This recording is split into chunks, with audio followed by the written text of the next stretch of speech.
Okay, the purpose of this short video is to accompany the p-values for lecture 17. So this is further down on this document, the PDF file for lecture 17C. I'm going to show you how to do it using SPSS. So you go to page 5 here. Okay, so for a two-tailed test, it's real simple. It's just whatever SPSS tells you. SIG stands for significance.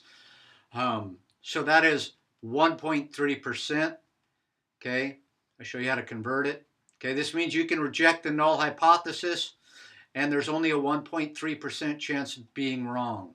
In the case of our example, I tell you what it means right here. I'm not going to read it to you over and over again, but you can read this on your own. But basically, if you conclude that the mean number of complaints per month is not equal to 16, because that's the H1 right there, okay, you would have to accept a 1.3% chance of error or being wrong.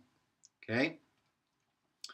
Now, for a one-tailed test, we need to pay attention to the sign. Pretend we set it up like this. Recall when you have this right here, we say stab the shark. All of the error goes over here in the right tail. So we need a positive TR to reject the null. Remember, we got that. That's positive. So we reject the null. So it's half of what SPSS tells you.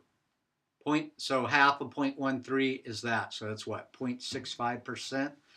Okay, so you can reject the null and say that the mean number of complaints is greater than 16 per month, and that's the probability that you're wrong. And I say that in plain English over here. You can also do the other kind of one-tailed test where it goes in the other direction, so you'd need a negative number. Remember, we had a positive number, so you'd need a negative number to reject the null, so you would fail to reject the null. So you needed a negative, you got a positive, so it's 1 minus what SPSS says divided by 2, so I show you the math right there. So it ends up being 99%. So here's the plain English if you fail to reject the null. So I say if you were to reject a null and conclude that the mean number of complaints was less than 16, remember, that's in the alternative hypothesis over there, you'd have to accept a 99.35% chance of being wrong. Okay? So those are the 3 basic p-values you can get using the same output. You need to pay attention to the sign when you do a one-tailed test. I'm going to try to keep this brief, so I'm not going to go on and on. Please read this, and it'll make more sense.